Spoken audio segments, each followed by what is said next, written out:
in the implementation of Open Government Partnership National Action Plans. And we have our guest, who is in the person of Mr. Olushola Babalola. Now, he's the Executive Director of CESDA. Well, welcome to the Prog Show this morning.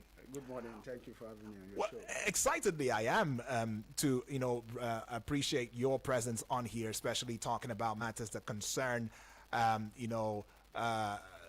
sustainable development, especially citizens' implementation of open government partnerships, national action plans, and all of that. I mean, it's long overdue. And I took out some time to looking into what you represent, and discovered that you're an executive director of Center for Environmental Sustainability and Development Awareness. That's the CESDA. I think is a non-profit, non-partisan civil society organization that is aimed at promoting civic responsibility, environmental sustainability, and good governance in Nigeria. Now, as the executive director, you have over 18 years, if or more, of experience in managing programs related to good governance, civil society strengthening, socio-economic rights. Is that correct? Amazingly, pole science is what you studied from University of Ibadan, and working with quite a number of organizations, inclusive of the Save Child, International. Well, he has also participated in several developmental discussions, have written articles in development, political economy, environment, education, democracy, and gender. I wonder why we don't have a prof to your name just yet. Haven't written articles. Well, today we'll be discussing the role of citizens in the implementation of Open Government Partnership National Action Plans. Now, you should know that the Open Government Partnership, OGP, is a global initiative that is aimed at promoting transparency, accountability, citizen participation in governance. And as a civil society organization, CESDA has been very much actively involved in promoting good governance and environmental sustainability in Nigeria. But I would like for us to look at some key areas that would border around citizens' engagement, transparency, and accountability in governance. We would also be putting our searchlights at the challenges and opportunities for citizens to participate in the implementation of OGP national action plans. You will share your experience and your expertise in promoting good governance and environmental sustainability in Nigeria. Well, let's talk about lack of awareness about the OGP and its national action plans among citizens and all of that. There are some concerns that calls for a need for increased awareness and education about OGP and its goals. I mean, many citizens are not aware of what OGP is and its national action plans, which can limit their ability to participate in implementation process. All right, so what strategies can be employed to raise awareness about OGP and its national action plans among citizens, and how do you think we can best, measure the effectiveness of these strategies? Okay. Thank you very much. And that's a very germane question. Right. And just like you said, we need to really bit into what OPG is all about. Okay. OPG is Open Government Partnership, and is a global coalition of reformers that Correct. are working towards ensuring a transparent, accountable, government at the end of the day. Talking about inclusive, governance, where citizens will be a partner in progress in the implementation of government policies and reforms, in Nigeria. And this is a global movement. It's not related to Nigeria alone. As at the last count, we have over 80 countries that are signed on to OPG in the entire world. Nigeria is one of them, and we have about 76 locals. I will still dwell more about that, because implementation of OGP cut across each stratus of government, the national and the subnational. Okay. And when we talk about subnational, we are talking about the state government and possibly the local government as well. And we have over 3,000 commitments since the inception of OGP all over the world. The initiative started in 2011. And we have what we call the big guns there. Of course, without mentioning the countries, You must be able to guess who some of the countries are. United Kingdom, United States, Brazil, Mexico, and South Africa, Right. Indonesia, and then Philippines are part of the country that started. Not until 2014, Okay. Nigeria was not part of OGP. Oh, 2014. Yeah, so on Okay. 2014, when we show our interest, and at that particular point in time, they have to benchmark, some of the policy Nigeria operated at that particular point in time with outcomes, and which of course came out good. We have about 14 out of 16, and that's about 75% pass mark. So that was when the process started. And in 2016, you remember in Marlborough House in United Kingdom, the then President Buhari signified the intention of Nigeria to join the OGP, and that's when the process started fully. And in July 2026, if I'm not mistaken, the then Attorney General of the Federation, Mohammed Malami, of course submitted the letter of intent, to the OGP Global, and Nigeria was admitted as part of the OGP, country in the movement. Of course, Nigeria, South Africa, Burkina Faso, Libya, Kenya, Sierra Leone are part of the African countries that are part of the OGP. And so far, so good.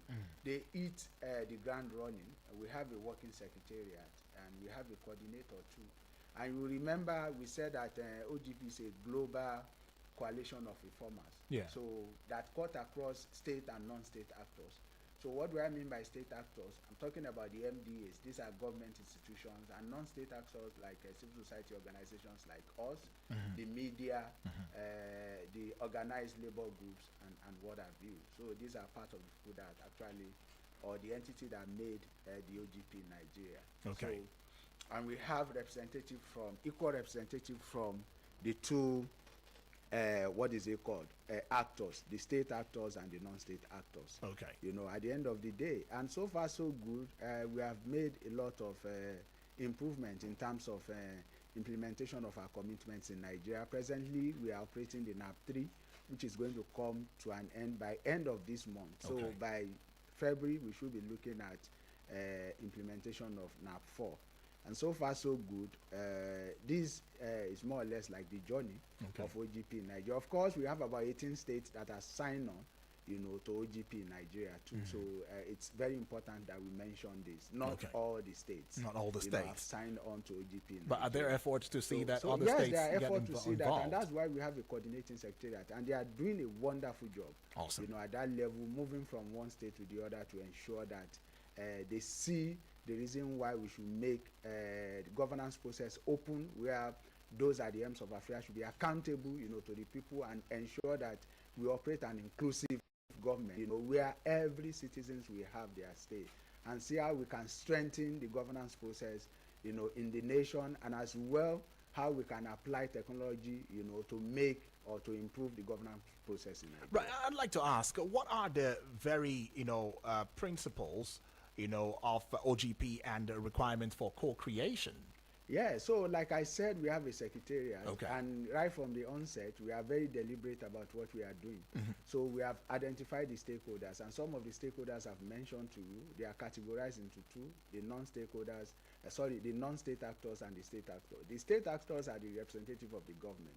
Okay. You understand? Of course, we have Ministry of Finance, Ministry of Youth, and other governmental agencies that we are working with. Of course, we have reason to engage corporate affairs commissions in the past, so also NNPC, and some other. NAITI is part of. NAITI, okay. Yeah, so it's part of the government agency that we are, engaging. Remember, we are talking about transparency, accountability, and how to improve or strengthen the governance process in Nigeria. Right. Yes, these are the commitments are more or less like seeing how we can come up with policies that is going to improve the workings of government, in Nigeria. That takes me to the place of what the National Action Plan is all about. Right. So, okay. And we look at, where are the areas that we need to strengthen? Of course, we have to consider so many things. One of the things that we have to consider is the extant laws.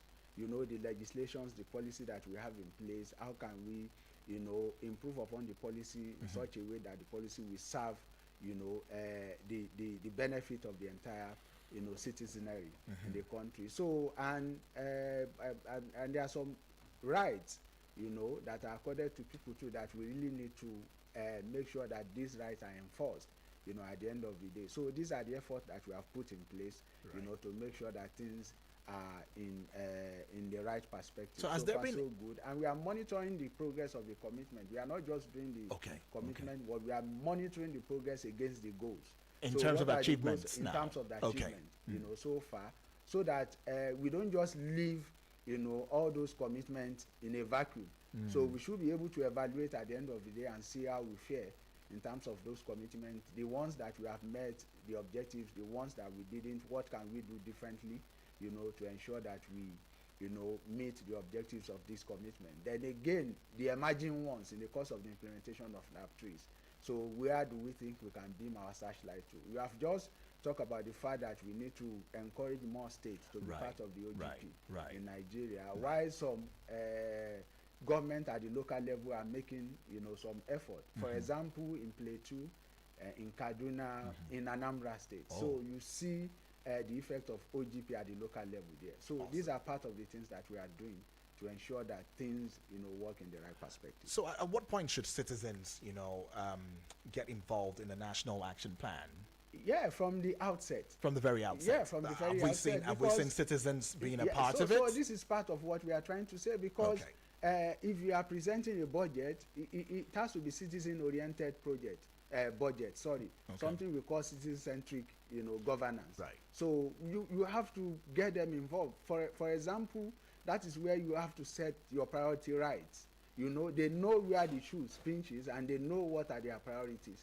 For example, I had an experience in the course of my work sometimes ago in a state, in a northern state, which I'm not going to mention, you know, particularly. So at that particular point in time, what we wanted to do is we found out that they lack water, potable water, like poor access to potable water at that particular point in time. And we engaged the community, and then the next thing we did was like, okay, what can we do, you know, to alleviate this issue of lack of potable water at that particular. Of course, the first thing that came to mind is sink a borehole, which of course we did. Of course, in fact, it took them about 30 minutes to get to the next, what is it called, stream, very close to them at that particular point in time, to come back. And we thought we have done the best thing. Then, while coming back to monitor the progress of the project to see how the project is faring, we found out that nobody is using that particular infrastructure that we put in place for them. So, and we begin to ask, what happened? Why are you guys not using it? But on a lighter mood, we found out that the only time the husband and wife, you know, enjoy themselves, meet as a family, is when they send their wards, their children to the stream, you know, to go. Remember, I told you it took about 30 minutes to 30 minutes back, you know, to fetch, and that's the only time, you know, they play as husband and wife. You can see that, you know, with that, we have not set the priority right. So that is the reason why the citizen needs to get involved right from the outset. So they need to know what exactly what they want to use their money for, and again, where they are channeling the money to, and again, they need to contribute well into that, and that's why OGP is an inclusive process. It's campaign for an inclusive, you know, governance to ensure that everybody is adequately, you know, adequately catered for, you know, in the budgetary allocation process. Now, there's no pun in saying that civil societies indeed contributes, you know, quite a lot, especially play a serious pivotal role in promoting good governance and environmental sustainability. But I'd like to ask, what funding mechanisms can be established to support civil, you know, society organizations in their efforts to promote good governance and environmental sustainability, and how can we ensure that these funding mechanisms are effective in supporting OGP, you know, implementation? Yeah, OGP is voluntary, but again, I need to state the fact that over the years we have enjoyed some support, from international development partners. Like what we are doing now, presently is being supported by European Union. Oh, okay. So as you can see, Right. and we have some other funding organizations like UNDP, United Nations Development Project, doing that, with us. And then again, individual civil society organizations too are working at their enclaves to ensure that they work in the area of transparency, accountability process in Nigeria. So just like you said, the donor funding is dwindling, but Right. again, we continue to see how we can engage the process. When you have a lofty project like this, I don't think no international development partners will want to say no, to this kind of a thing. But because what we are talking about is about improving the governance process, in Nigeria. So, of course, maybe we need to intensify effort in try to publicize what we are doing as well. Too. That's it. And that's why we're here. Yeah, that's very, very important for people to really know what we are doing. Then we need to properly communicate the outcome of what we are doing. It's very, very important. This will serve as a feedback, to the entire public, even to the donor agencies, that support some of this initiative. And at the end of the day, Right. and again, we should continue to see how we can curry support from other entities, like for example, we are trying as much as possible to see how the businesses can key into OGP as well too, Okay. because it's cut across. It involves everybody, especially when we are talking in terms of environment and climate change in Nigeria. Yeah. This is a new entrant into part of the OGP commitment, and people are talking about renewable energy and what have you, and there is no way you talk about that without including the businesses in Nigeria. Some of these larger corporations are culpable of some of these allegations, or some of the actions that cause the global warming, across the entire world. So they need to be part of it. They need to know what we are doing, Right. in terms of improving the process of governance, in our country, and they need, to key into, some of these activities and see how they can equally support, what we are doing. Right, in case you're just tuning in for the first time, we're still on the Morning Rise show, and we have a very topical conversation, the role of citizens in the implementation of Open Government Partnership National Action Plans. And we have the Executive Director of CESDA, which happens to be the Center for Environmental Sustainability and Development Awareness, right? In the person of Mr. Olushola Babalola in the studio, giving us some very strong, pointers into the OGP plan. But then let's quickly just look at, the place of sustainability of OGP initiatives, right? Now, what mechanisms can be established to ensure the sustainability of OGP initiatives, and how can we ensure that these mechanisms are effective in promoting good governance and environmental sustainability? Okay, yeah. So, like I told you, we have a secretariat, a Oh, okay. working secretariat, a live one. Oh, not audio. So to say, yeah. Like, And at the Right. level of secretariat, we have technical working committee, which of course I'm equally one of the co-chair of technical working committees that is working on environment and climate change. And that we probably give you an insight about. We are not just talking about commitments, but we are talking about following up, monitoring. We have put in place a monitoring and evaluation, okay. mechanism to ensure that at the end of the day, the goals that are set, Are met. are met at Okay. the end of the day. Remember, these are reforms, and what we are talking about is how do we have a joint decision, how do we have a joint implementation, to ensure that at the end of the day,